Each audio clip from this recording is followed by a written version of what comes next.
عمر بیل۔ علیزہ نے اسے کہتے سنا تھا، مگر وہ خود بھی سمجھ نہیں پا رہی تھی کہ وہ اپنے آنسوؤں پر قابو کیوں نہیں پا رہی۔ اسے نہیں پتا وہ کتنی دیر روتی رہی تھی۔ اس نے دوبارہ عمر کی آواز نہیں سنی تھی۔ کافی دیر کے بعد جب اس کے آنسو تھمے تو اس نے آہستہ سے چہرہ اوپر اٹھایا۔ اس کے بالکل سامنے ہی عمر ایک کرسی پر بیٹھا ہوا تھا۔ وہ اندازہ کر سکتی تھی کہ اس وقت اس کا چہرہ کیا منظر پیش کر رہا ہوگا۔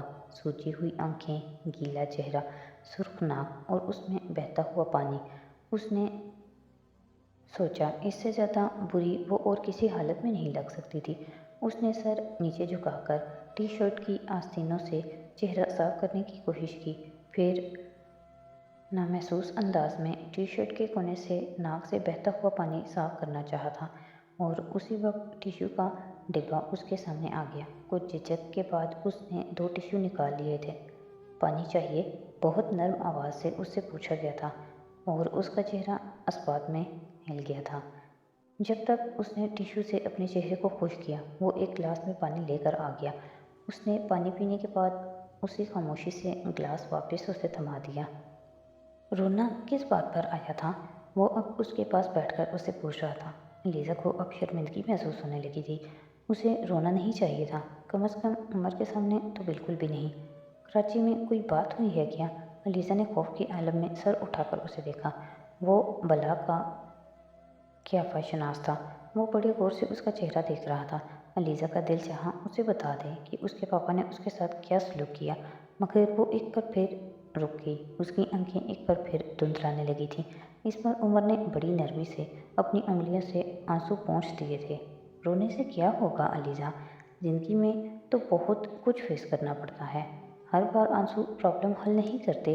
اس کا خیال تھا عمر اس سے پوچھے گا کہ وہاں ایسا کیا ہوا تھا جس کی وجہ سے وہ اتنی دل گرفتہ تھی، مگر عمر نے مزید کوئی سوال نہیں کیا تھا۔ اس کے بجائے نرم لہجے میں اسے نصیحت کی گئی تھی۔ چلو، میں تم سے وعدہ کرتا ہوں، میرے پاس جب بھی روپے آئے میں تمہیں ایک گھر ضرور گفٹ کروں گا۔ علیزہ نے حیرانی سے عمر کو دیکھا تھا۔ I am serious. وہ علیزہ کی حیرانی کو بھانپ گیا تھا۔ مجھے گھر نہیں چاہیے، تو پھر کیا چاہیے؟ کچھ بھی نہیں۔ وہ ابھی بھی اتنی ہی ملول نظر آ رہی تھی۔ وہ چپ چاپ اسے دیکھتا رہا۔ آپ پھر یہاں رہیں گے نا؟ اس نے اچانک سر اٹھا کر عمر سے پوچھا تھا۔ ہاں، رہوں گا۔ عمر کو اس کے چہرے پر کچھ اطمینان نظر آیا تھا۔ وہ اٹھ کر کھڑی ہو گئی تھی۔ پھر یہ چیزیں واپس رکھ دیں۔ اس نے بیگ کی طرف اشارہ کیا۔ میں رکھ دوں گا، لیکن آج تو مجھے جانا ہی ہوگا کیونکہ میرا باقی سامان تو وہیں ہے، اس نے کہا تھا۔ وہ اٹھ کر دوبارہ اپنے بیگ کی طرف چلا گیا تھا۔ اب وہ بیگ سے چیزیں واپس نکال رہا تھا۔ علیزہ نے کچھ مطمئن ہو کر اسے دیکھا تھا اور کمرے سے نکلنے کے لیے مڑ گئی تھی۔ دروازے کے ہینڈل پر ہاتھ رکھتے ہوئے اس کی نظر کمرے کے کونے میں پڑی ہوئی ایک چیز پر پڑی تھی، اور وہ ٹھٹک کر رہ گئی۔ عمر کے بارے میں کیا بات کر رہے تھے؟ وہ بھی کچھ فکر مند ہو گئی تھی۔ نانو اب بہت الجھی ہوئی لگ رہی تھی۔ پتہ نہیں اب کیا پرابلم ہے، نانو بڑبڑائی تھی۔ انکل جہانگیر کل پاکستان آئیں گے؟ اس نے اس بار سوال بدل دیا تھا۔ نہیں، پاکستان تو وہ 2 دن پہلے ہی آ چکا ہے۔ انہوں نے آپ کو پہلے انفارم نہیں کیا؟ پتہ نہیں، ملنے بھی نہیں آیا۔ اب میں کیا کر سکتی ہوں؟ اس کی مرضی ہے۔ پہلے تو سیدھا یہیں آیا کرتے تھے۔ پہلے تو بات ہی اور تھی۔ پہلے تو تمہارے نانا کی وجہ سے وہ سیدھا یہاں آیا کرتا تھا۔ اب جب سے ان کی ڈیتھ ہوئی ہے، جہانگیر بہت لاپرواہ ہو گیا ہے۔ انکل لاہور میں ہی ہیں؟ پتہ نہیں، یہ میں نے نہیں پوچھا۔ ہو سکتا ہے لاہور میں ہی ہو، یہ بھی ممکن ہے کہ ابھی کراچی میں ہو۔ کل کس وقت آ رہے ہیں؟ کہہ رہا تھا کہ شام کو آئے گا۔ آپ نے ان سے پوچھا کہ یہاں کتنے دن رہیں گے؟ تم بیوقوف ہو علیزہ، بھلا میں یہ کیسے پوچھ سکتی ہوں؟ وہ سوچتا ماں کو پہلے ہی اس کی واپسی کی فکر پڑ گئی ہے۔ علیزہ کا چہرہ خفت سے تھوڑا سرخ ہو گیا تھا۔ نہیں، میرا یہ مطلب نہیں تھا۔ میں تو اس لیے پوچھنا چاہ رہی تھی کہ تاکہ ان کا کمرہ اسی طرح سیٹ کر سکوں۔ رہیں گے تو یہیں نا؟ ہاں، کہہ تو یہی رہا ہے کہ یہیں رہے گا، مگر مجھ سے کہہ رہا تھا کہ عمر کو اس کی آمد کے بارے میں کچھ نہ بتاؤں۔ میں نے کہا کہ عمر تو یہاں ہے ہی نہیں۔ کہنے لگا پھر بھی اسے میرے آنے کی اطلاع نہیں ہونی چاہیے۔ انکل جہانگیر نے ایسا کیوں کہا؟ علیزہ کچھ حیران ہوئی تھی۔ آخر عمر سے وہ اپنی آمد کیوں چھپانا چاہ رہے ہیں؟ یہ تو میری بھی سمجھ میں نہیں آیا۔ पता नहीं अंकल जहांगीर और उमर का इतना झगड़ा क्यों होता रहता है। दोनों ओसावर हैं, दोनों ही अपनी मनवाने वाले हैं। फिर झगड़ा नहीं होगा तो और क्या होगा। बहरहाल तुम जहांगीर के लिए भी कमरा तैयार करवा दो। नानू, अंकल अकेले आ रहे हैं? हाँ, अकेला ही आ रहा है। नानू उठकर किचन की तरफ चली गई थी। लीजा कुछ देर खामोशी से वहाँ बैठी कुछ सोचती रही, फिर उठकर कमरे के तरफ आ गई थी। कमरे में उमर के क्लोन की महक अभी तक मौजूद थी। वो कुछ सोचते हुए स्टडी टेबल की तरफ गई थी। वहाँ उमर का वो स्केच मौजूद नहीं था जो उसने कल वहाँ रखा था। इसका मतलब ये था कि वो स्केच उमर देख चुका है। उसे नामालूम सी खुशी हुई थी। वापस मुड़ने को थी जब उसकी नज़र स्टडी टेबल के पास पड़ी वेस्ट पेपर बास्केट पर पड़ी थी।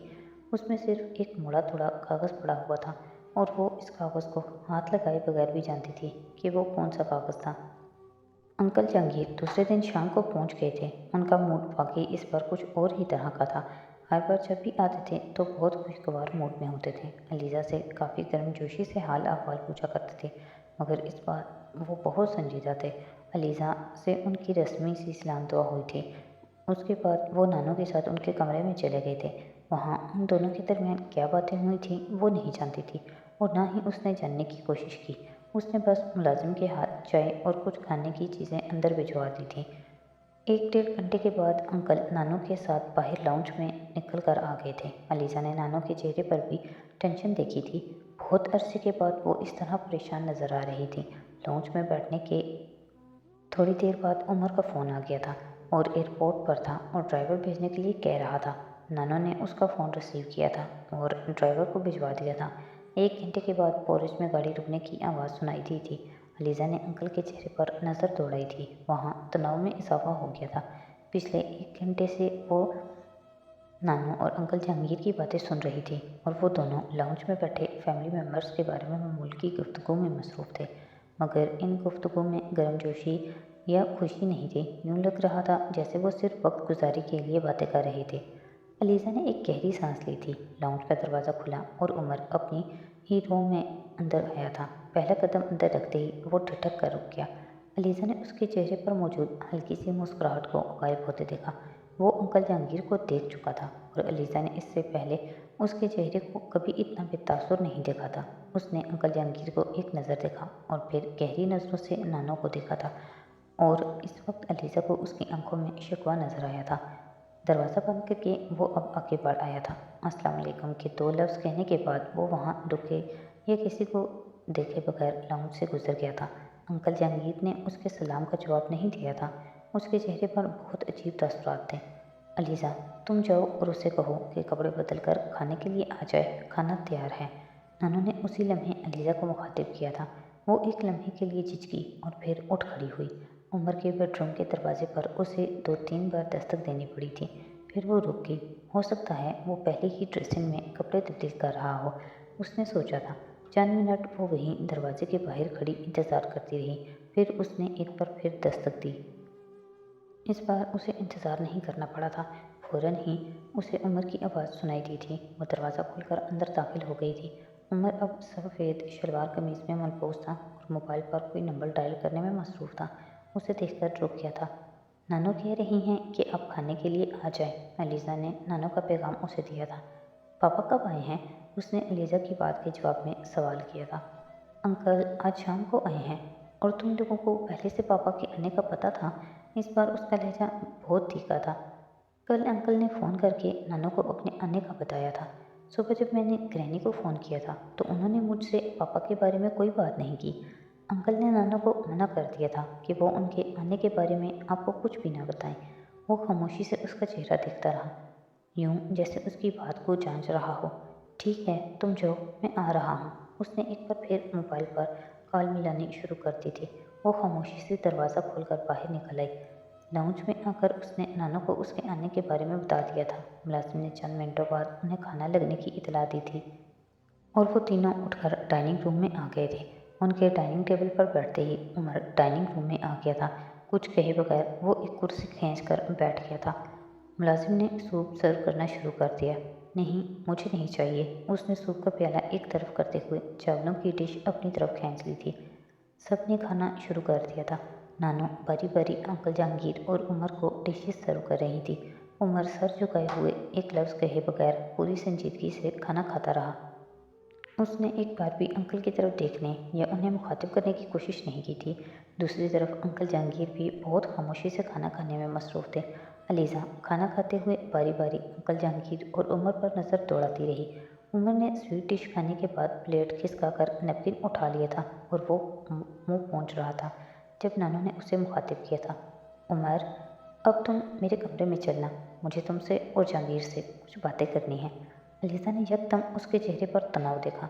मुझे इस वक्त किसी से कोई बात नहीं करनी। मैं बहुत थक चुका हूँ और जो वाहिद चीज़ मैं इस वक्त चाहता हूँ वो नींद है। जहाँ तक आपकी बात सुनने का ताल्लुक है तो वो मैं सुबह सुन लूँगा, और इसके अलावा मुझे किसी दूसरे की कोई बात ना सुनना है और ना ही किसी से कोई बात करना है। वो कुर्सी पीछे खिसकाकर खड़ा हो गया था। अलीज़ा जान गई थी कि उसका इशारा किसकी तरफ है। उसने अंकल जहांगीर के माथे पर बल पड़ते देखे थे। उन्होंने भी अपनी प्लेट पीछे सरका दी थी। क्यों, मुझसे बात करते हुए तुम्हें क्या तकलीफ़ आती है? अलीज़ा ने उन्हें तेज़ आवाज़ में कहते हुए सुना था। मुझे आपसे जितनी बातें करना थी मैं कर चुका हूँ, मज़ीद बातों की ज़रूरत नहीं है। उमर ने पहली बार उनकी तरफ देख कर कहा था। मगर मुझे तुमसे बहुत सी बातें भी करनी हैं, ये तुम अच्छी तरह सुन लो। तुम इस तरह से फ़रार हासिल नहीं कर सकते। इस पर अंकल जहांगीर ने तकरीबन चिल्लाते हुए कहा था। नानू ने अंकल जहांगीर के कंधे को दबाया था। क्या हो गया है जहांगीर, क्यों इस तरह चिल्ला रहे हो? आराम से बात करो, सब कुछ ठीक हो जाएगा। नहीं ग्रैनी, इन्हें चिल्लाने दे। पिछले 30 सालों में उन्होंने चिल्लाने के अलावा और किया ही क्या है? उमर, तुम भी तमीज़ से बात करो, वो बाप है तुम्हारा। इस बार नानू ने उमर को झड़का था। ये बाप नहीं हैं, ट्रेटर हैं। इनके नज़दीक हर चीज़ बिकने वाली शय है, चाहे वो वैल्यूज़ हों या फिर औलाद। उसने तल्खी से अंकल जहांगीर की तरफ इशारा करते हुए कहा था। आप सुन रही हैं इसकी बातें? अंकल जहांगीर ने तुर्शी से नानू से कहा था। आपने ही ख्वाहिश की थी बातें सुनने और सुनाने की, ये मेरी ख्वाहिश नहीं थी। उमर, तुम बैठ जाओ, नानू ने उमर से कहा था। मुझे बैठना ही नहीं है। जब मुझे कोई बात ही नहीं करना तो फिर मुझे यहाँ बैठकर क्या करना है? वो लंबे लंबे डग भरता वहाँ से चला गया था। अंकल जहांगीर होंठ भीजे हुए उसे जाता देखते रहे थे। मैंने आपसे कहा था ना कि उसका दिमाग ख़राब हो चुका है, उन्होंने उसके जाते ही नानू से कहा था। इस वक्त उसे सोने दो, वो थका हुआ है, इसलिए ज़्यादा तल्ख हो गया है। तुम सुबह दोबारा उससे बात करने की कोशिश करना और कुछ नरमी से बात करना। वो कोई छोटा बच्चा नहीं है जो ऐसे डांट रहे हो उसे। जवान है, इंडिपेंडेंट है, और इस तरह वो कभी बात नहीं सुनेगा। नानू अंकल जहांगीर को समझा रही थी। आपका ख्याल है कि मैंने उससे नरमी से बात नहीं की है? मैं उससे हर तरह से बात कर चुका हूँ, मगर वो अपनी बात पर जमा हुआ है। उसे एहसास ही नहीं है कि उसकी ज़िद मेरे लिए कितनी नुकसानदेह साबित हो सकती है। वो तेज़ आवाज़ में नानू से बात कर रहे थे, जो बड़ी खामोशी से उनकी बातें सुन रही थी। ठीक है, फिलहाल अभी तो कुछ नहीं हो सकता, वो सोने चला गया है। तुम भी जाकर सोचो, सुबह देखूंगी कि मैं तुम्हारे लिए क्या कर सकती हूँ। नानू ने अंकल जहांगीर को दिलासा देते हुए कहा, और वो अंकल जहांगीर को अपने साथ लेकर टेबल से उठ गई। लीज़ा चुपचाप वहीं बैठी अंकल जहांगीर की गुत्थियाँ सुलझाने की कोशिश करती रही। मुलाजिम टेबल से खाने के बर्तन उठाने लगा। वो सोचती रही कि इस पर उमर और अंकल के दरमियान वजह तनाज़ा क्या हो सकती है। इन दोनों के दरमियान होने वाला ये पहला झगड़ा नहीं था। लीज़ा को ऐसे बहुत से मौके याद थे जब इन दोनों के दरमियान इख्तलाफात होते रहते थे, मगर इस बार मामला यकीनन ज़्यादा सीरियस था। अगले दिन वो यूनिवर्सिटी चली गई थी। उसका ख्याल था कि उसकी वापसी पर अंकल जहांगीर और उमर के दरमियान जो बात होना होगी हो चुकी होगी और घर का आसाब शिकन माहौल बदल चुका होगा। मगर दोपहर को वापसी पर उसे पता चला था कि उमर सुबह ही कहीं चला गया था और अभी तक वापस नहीं आया था। अंकल जहांगीर का पारा आसमान से बातें कर रहा था और नानू की समझ में नहीं आ रहा था कि वो क्या करें। उमर शाम के वक्त वापस आया था और इस बार अंकल जहांगीर ने वक्त ज़ाया किए बगैर उससे बात करनी शुरू कर दी थी।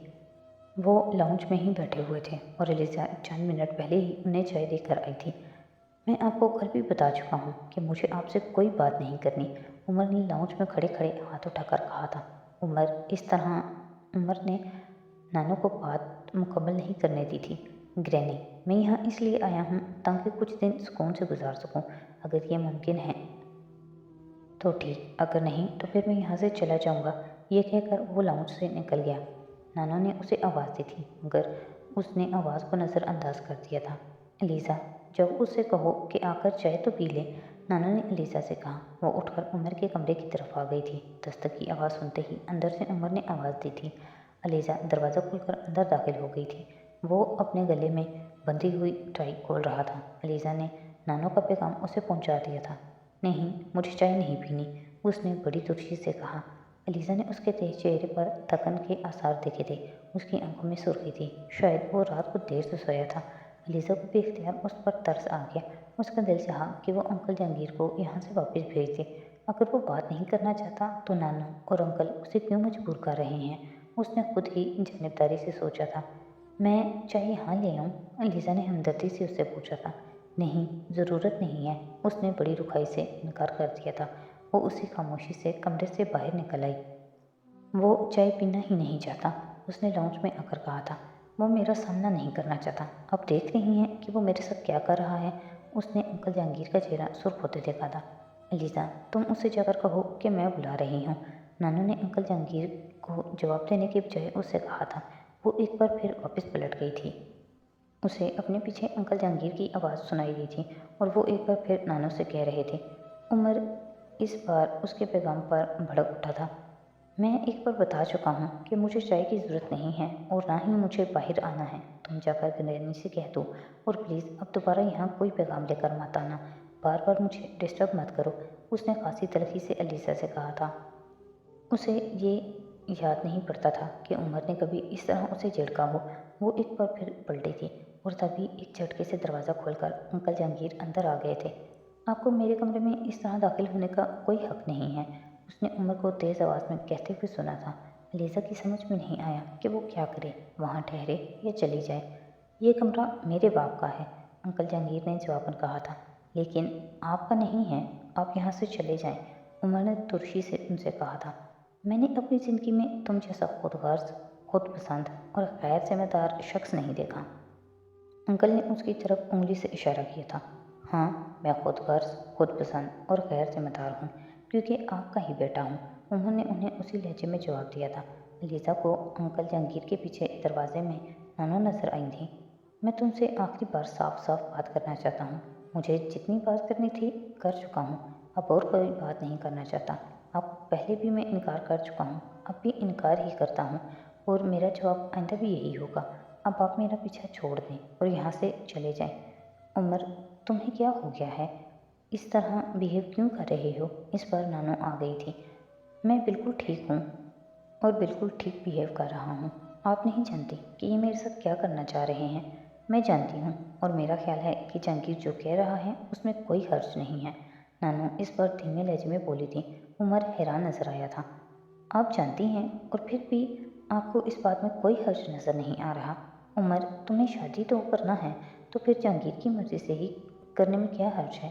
الیزا نے ایک شوق کے عالم میں نانو کی طرف دیکھا تھا، مگر وہ اس کی طرف متوجہ نہیں تھی۔ آپ کے بیٹے نے ساری زندگی دوسرے لوگوں کو اپنے فائدے کے لیے استعمال کیا ہے اور گرینی، میں ان لوگوں کی لسٹ میں شامل نہیں ہونا چاہتا۔ وہ تمہیں کیوں استعمال کرے گا؟ تم تو اس کے بیٹے ہو۔ ہر باپ اپنی اولاد کی شادی کے بارے میں سوچتا ہے، ہر باپ اپنی اولاد کی خوشی چاہتا ہے۔ ہر باپ نہیں گرینی، ہر باپ نہیں۔ کچھ باپ آپ کے بیٹے جیسے بھی ہوتے ہیں جو صرف اپنے بارے میں سوچتے ہیں، صرف اپنی خوشی کا ہی خیال رکھتے ہیں۔ یہ جس سیاستدان کی بیٹی سے میری شادی کرنا چاہتے ہیں، میں اس سے شادی کرنا ہی نہیں چاہتا۔ اگر بات خوشی کی ہی ہے تو میں وہاں شادی کر کے خوش نہیں رہ سکتا۔ یہ میری خوشی کی خاطر مجھے مجبور نہ کریں۔ مگر گرینی، بات خوشی کی نہیں ہے، بات قیمت کی ہے۔ انہیں میری بہت اچھی قیمت مل رہی ہے اور یہ مجھے بیچ دینا چاہتے ہیں۔ عمر، تم غلط کہہ رہے ہو، نانو نے اس کی بات کے جواب میں کہا تھا۔ میں غلط کہہ رہا ہوں؟ عمر استہزائیہ انداز میں ہنسا تھا۔ گرینی، میں غلط نہیں کہہ رہا اور آپ اپنے بیٹے کو مجھ سے زیادہ نہیں جانتی۔ عمر، تمہیں کس بات پر اعتراض ہے؟ جہانگیر بتا رہا تھا کہ وہ لڑکی خوبصورت ہے، تعلیم یافتہ ہے، اس کا باپ منسٹر ہے، اس ملک کے چند نامی گرامی خاندانوں میں سے ایک ہے۔ تمہیں اور کیا چاہیے؟ اس لڑکی سے شادی کر کے تمہارا اپنا کیریئر بن جائے گا۔ مجھے کیریئر نہیں بنانا، مجھے کسی نامی گرامی خاندان کا حصہ نہیں بننا ہے، مجھے صرف آزادی چاہیے۔ آدھی زندگی باپ کے اشاروں پر ناچتے ہوئے گزار دی، باقی کی آدھی زندگی بیوی اور اس کے خاندان کے اشاروں پر ناچتے ہوئے نہیں گزارنا چاہتا۔ जिस लड़की की खूबसूरती और तालीम के बारे में ये आपको बता रहे हैं, उसके बारे में मैं सब कुछ जानता हूँ। उसके कितने बॉयफ्रेंड्स हैं और उसका बाप उसे मुझसे क्यों ब्याहना चाहता है, मैं ये भी जानता हूँ। उमर, फजूल बातें मत करो। तुम्हारा बाप तुम्हारे लिए किसी बुरे करेक्टर की लड़की का इंतखाब क्यों करेगा? तुम्हें ज़रूर कोई गलतफहमी हो गई है। सामने खड़े हैं ये आपके, उस लड़की के बारे में मुझसे ज़्यादा जानते होंगे। आप ही इनसे पूछ लें। मुझ पर तो आपको यकीन ही नहीं है तो इनसे पूछें कि वो कितनी बाकिरदार लड़की है। उसने तल्ख लहजे में कहते हुए बाप की तरफ इशारा किया था। तुम कितने बाकिरदार हो? जहांगीर ने सर्द लहजे में उसे पूछा था। अगर तुम उस लड़की के बारे में सब कुछ जानते हो तो मैं भी तुम्हारे बारे में सब कुछ जानता हूँ। आप मुझसे बाकिरदार होने के बारे में सवाल कैसे कर सकते हैं? आप तो ये सवाल करने के काबिल ही नहीं हैं। मेरा किरदार अच्छा नहीं है तो अपने बारे में क्या कहते हैं? फॉरेन ऑफिस के एक चपड़ासी के सामने भी आपका नाम लिया जाए तो वो आपका करेक्टर सर्टिफिकेट पेश कर देगा। वो अब ऑफिस से बिल्कुल बाहर हो चुका था। तुम जिस माँ के बेटे हो, तुमसे मैं यही सब कुछ तो कर सकता हूँ। अंकल जहांगीर अब बेभर उठे थे। माँ के बारे में एक लफ्ज़ नहीं, एक लफ्ज़ नहीं। जिस औरत से आपका कोई ताल्लुक़ नहीं है उसके बारे में बात करने का कोई हक नहीं रखते आप। मैंने 3 साल तक फ़ॉरेन सर्विस में रहकर आपके लिए बहुत कुछ किया है। मैंने अपने ज़मीर को बिल्कुल सुला दिया। आपने जिस तरह चाहा मुझे इस्तेमाल किया। आपकी वजह से मेरा करियर ख़राब हुआ, मेरा सर्विस रिकॉर्ड बुरा रहा, लेकिन मैंने वही किया जो आपने कहा। मगर अब नहीं, हर चीज़ की एक हद होती है और आपके नज़दीक मेरी हैसियत एक रबड़ स्टैम्प से सता नहीं है। मेरे वजूद को इस्तेमाल करके आप अपनी मर्ज़ी के फ़ैसले नहीं कर सकते। अब मैं वही करूँगा जो मैं चाहूँगा, कुछ भी आपकी मर्ज़ी के मुताबिक नहीं करूँगा। क्या किया है तुमने मेरे लिए? क्या नहीं किया मैंने आपके लिए? आपने 3 साल तक मुझे इस्तेमाल किया है। तुमने मेरे लिए कुछ करके मुझ पर कोई एहसान नहीं किया। तुम जानते हो कि जिस जगह तुम्हारी पोस्टिंग हुई है वहाँ तुम जैसे जूनियर ऑफिसर की पोस्टिंग मेरी मदद के बगैर कैसे हो सकती थी? जो स्टाफ मैंने तुम्हें तुम्हारी सर्विस में दिया वो बहुत कम लोगों को मिलता है, मगर तुम्हें मेरा कोई एहसान याद ही नहीं है। आपने मेरी पोस्टिंग इसलिए वहाँ करवाई ताकि आप इस सीट को अपनी मर्ज़ी के मुताबिक इस्तेमाल कर सकें। आप मुझे फ़ॉरेन सर्विस में लेकर ही इसलिए आए थे ताकि मुझे इस्तेमाल करके अपने लिए कुछ और फ़ायदा हासिल कर सकें। तुम्हारी इस ज़िद की वजह से जानते हो कि मुझे कितना नुकसान पहुंच सकता है? इस बार उनका लहजा कदरे नरम था। मेरी बला से आपको क्या नुकसान पहुंचता है और कितना नुकसान पहुंचता है, ये आपके सोचने की बातें हैं, मेरी नहीं। वो अभी भी उतना ही तल्ख था। तुम उस लड़की से शादी नहीं करोगे? नहीं, मैं किसी भी कीमत पर शादी नहीं करूँगा।